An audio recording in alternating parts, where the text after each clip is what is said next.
L'éducation. Non pas comme un système de transmission de connaissances, mais comme un système de formation humaine. La question change alors complètement. Ce n'est plus comment former de meilleurs professionnels, mais plutôt comment former des personnes capables de vivre dans un monde interconnecté? La réponse n'est peut-être pas simple, mais certains chemins sont déjà clairs. Investir tôt. Réduire les inégalités dès le départ. Valoriser les compétences humaines. Et surtout, reconnaître que l'intelligence sans empathie a des limites. Des limites qui, tôt ou tard, commencent à apparaître. Peut-être que le plus grand défi de la Chine n'est pas économique, ni technologique, mais humain. Et si cela est vrai, alors la solution ne se trouvera pas seulement dans des politiques industrielles.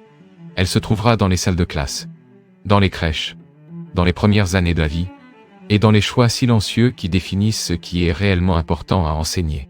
Il existe une erreur fréquente lorsqu'on observe le succès d'une nation. Confondre croissance et développement. À première vue, la Chine semble avoir résolu cette équation. Croissance accélérée, expansion industrielle, avancée technologique. Mais lorsqu'on regarde de plus près, une autre question commence à émerger. Croissance pourquoi? Et, peut-être plus important encore, croissance soutenue par quoi? Car aucune économie, aussi puissante soit-elle, ne se maintient uniquement grâce aux chiffres. Elle se maintient grâce aux personnes, à la qualité des décisions, à la capacité d'adaptation, à la capacité d'anticiper les changements. Et tout cela dépend de quelque chose d'invisible. La manière dont ces personnes ont été formées.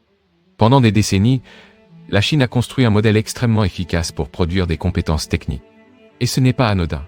C'est le résultat de discipline, de structure et de concentration. Mais ce même modèle, en privilégiant la performance et la standardisation, a laissé des lacunes. Des lacunes qui n'apparaissent pas dans les examens, mais qui apparaissent dans la vie réelle. La difficulté à faire face à l'imprévu. La difficulté à penser en dehors de structures rigides. La difficulté à comprendre des contextes humains complexes. Et c'est précisément dans ces points que surgissent les plus grands défis du XXIe siècle. Parce que le monde a changé. Et il continue de changer. Les problèmes actuels ne sont pas linéaires. Ils ne sont pas prévisibles. Ils ne se résolvent pas uniquement avec une logique technique. Ils exigent de l'interprétation. Exigent de la sensibilité. Exigent une lecture des dynamiques humaines. Et cela nous amène à une constatation importante. L'éducation ne concerne pas seulement ce que vous savez. Elle concerne la manière dont vous pensez. Et surtout, la manière dont vous percevez le monde autour de vous.